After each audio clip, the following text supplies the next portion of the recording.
Hello friend, welcome back to Study Wire YouTube channel SSC GD, जिसकी vacancy का इंतज़ार बहुत लंबे समय से था। तो उन लोगों के लिए एक बहुत ज़्यादा बड़ी खुशखबरी बोल सकते हैं हम कि इसकी फाइनली जो वैकेंसी है वो आ चुकी है। ऑफिशियल नोटिफिकेशन एसएससी के द्वारा जारी कर दिया गया है। इसमें हम देखेंगे जितने भी टोटल पद है वो, और किस किस डिपार्टमेंट में कौन सी पैरामिलिट्री में कितने पद है उसे देखेंगे। एज लिमिट क्या होगी, ठीक है, और क्या कुछ नए बदलाव हुए हैं, और फिजिकल क्वालिफिकेशन यहाँ पर क्या है, और एजुकेशन क्वालिफिकेशन क्या है, वो सारी जानकारी हम यहाँ पर देखेंगे, ठीक है। और जो लोग भी हमारे चैनल में फर्स्ट टाइम आए हैं, आप सबसे पहले चैनल जरूर सब्सक्राइब कर ले, ठीक है। इससे जुड़ी जो भी न्यूज़ होगी हम आप तक जल्द से जल्द पहुँचाने की कोशिश करेंगे, ठीक है। तो आइए हम चलते हैं ऑफिशियल नोटिफिकेशन पे। तो सबसे पहले अगर यहाँ देखोगे तो कब से आप फॉर्म अप्लाई कर सकते हैं, ठीक है। तो 17/7/21 मतलब आज से ही आप इसमें, मतलब 17 कल से, मतलब 17 तारीख से फॉर्म अप्लाई कर सकते हैं। आज 18 तारीख है और कब तक किया जा सकता है तो 31/8/21 तक, ठीक है। 31 तारीख तक फॉर्म भर सकते हैं और पेमेंट की डेट है अगले महीने तक, मतलब 2/9/21 तक, ठीक है। बाकी ये कुछ चीज़ें हैं और यहाँ पर जो एग्जामिनेशन डेट है उसका कोई कंफर्म नहीं है, ठीक है। जल्द ही जारी कर दी जाएगी, अभी कोई कंफर्म नहीं है।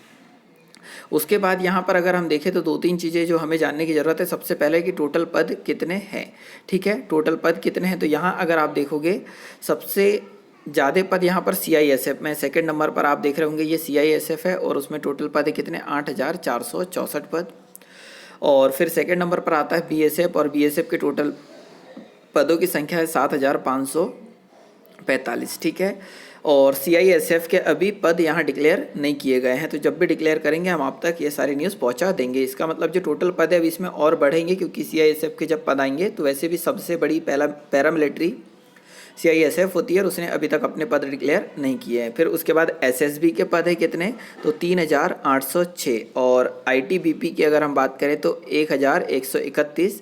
और असम राइफल AR मीन्स हो जाएगा, असम राइफल के हैं 3,785। और ठीक है, NIA के 0 पद है, मतलब NIA की भी वैकेंसी अभी इसमें जुड़ेगी आगे चलकर। और SSF जो है उसके 240 है, मतलब जो टोटल पदों पर वैकेंसी आई है वो है अभी 25,271 पद, ठीक है। मतलब इतने पदों पर है। बाकी आप इसका स्क्रीनशॉट लेकर देख सकते हैं यहाँ की SC के लिए कितनी है, ST के लिए कितनी है, OBC के लिए कितनी है, ठीक है, EWS के लिए कितनी है, ये सारी चीज़ें आपको दिख जाएगी। और यहाँ फीमेल के लिए कहाँ पर कितनी वैकेंसी, स्क्रीनशॉट लेकर ये छोटी छोटी चीज़ें आप देख लीजिएगा जो भी आपको रिक्वायरमेंट हो। आगे चलकर अगर हम देखेंगे तो यहाँ पर अब देखिए एज रिलैक्सेशन मिल रहा है, मतलब एज में जो छूट है जिन लोगों को। तो यहाँ पर सबसे पहले ये देख लेते हैं कि एज लिमिट कब तक रखी है। तो 18 से 23 वर्ष के जो भी स्टूडेंट है वो इसे फॉर्म भर सकते हैं, वो सारे कैंडिडेट जो कि 18 से 23 वर्ष के बीच में इनकी एज होनी चाहिए। तो हम अगर देखें तो 1/8/2021, ठीक है, 1/8/2021 तक वो 18 साल का कंप्लीट हो जाना चाहिए। मतलब किसके बीच में आपका जन्म हुआ होना चाहिए, तो 2/8/98 से 1/8/3 के बीच में आपका जन्म होना चाहिए, ठीक है। मतलब 98 से 2003 के बीच अगर आपका जन्म हुआ है तो आप भर सकते हैं, और ये डेट आप देख लीजिएगा, ठीक है। पर इसमें भी कुछ छूट दी गई है। तो सबसे पहले हम बात करें ST SC की, तो ST SC को 5 ईयर की छूट है, OBC को 3 ईयर की छूट है, ठीक है, और एक सर्विसमैन को भी 3 ईयर की छूट है। बाकी आप यहाँ ये देख लीजिएगा, ठीक है। आगे अगर हम देखें तो यहाँ एज लिमिट की बात हो गई।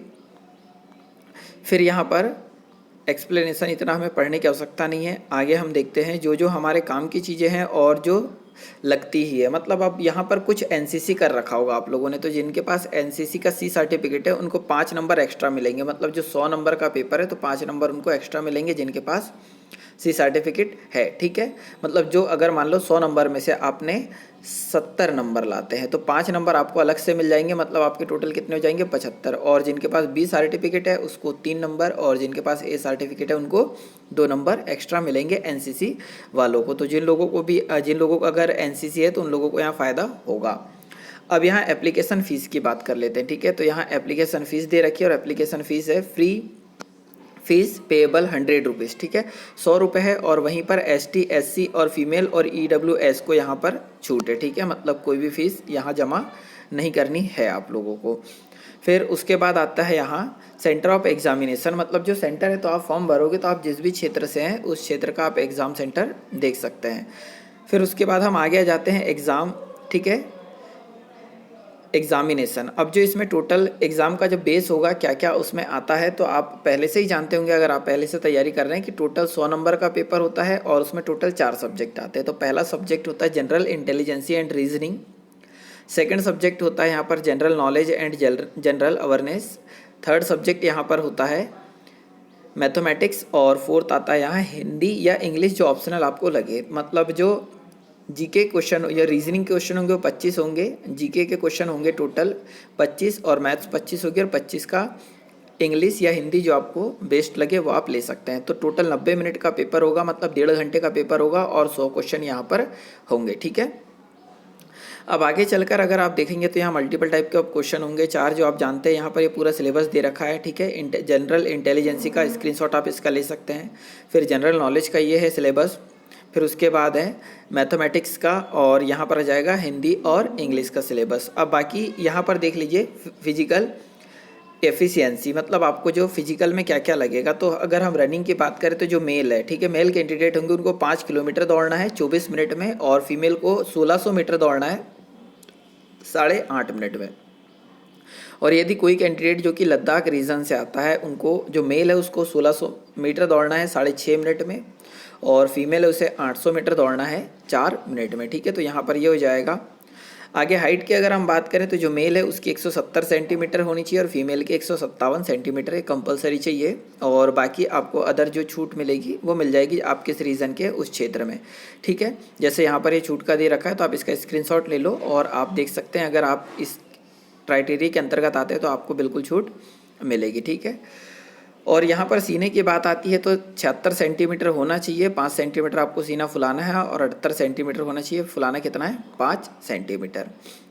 आगे चल के आप यहाँ देखोगे तो वेट वगैरह दे रखा है, तो ये आप सारी चीज़ें देख लेते हैं। मेडिकल एग्जामिनेशन, ठीक है, मतलब मेडिकल क्वालिफिकेशन क्या क्या होनी चाहिए। तो आपको पता है अगर आप फिजिकली फिट है तो ये सारी चीज़ों की आवश्यकता आपको देखने की ज़रूरत नहीं है, आप सीधे पढ़ाई में लग जाओ। फिजिकल नॉर्मली निकल जाता है, उतनी कोई ज़्यादा ज़रूरत वहाँ नहीं पड़ती है। ठीक है, तो ये सारी जानकारी यहाँ पर हुई है। बाकी अगर कोई भी जानकारी आपको ऐसा लग रहा है कि मैंने नहीं बताई है, आपको और जानकारी की ज़रूरत है, तो आप कमेंट बॉक्स में कमेंट कर सकते हैं। जो भी अगर इस चीज़ में छूट गई होगी और जो भी आपका कन्फ्यूज़न होगा मैं आपके कमेंट में रिप्लाई कर दूंगा। ठीक है, तो आप आज से ही लग जाइए पढ़ाई में और थोड़ा बहुत फिजिकल पे ध्यान दीजिए।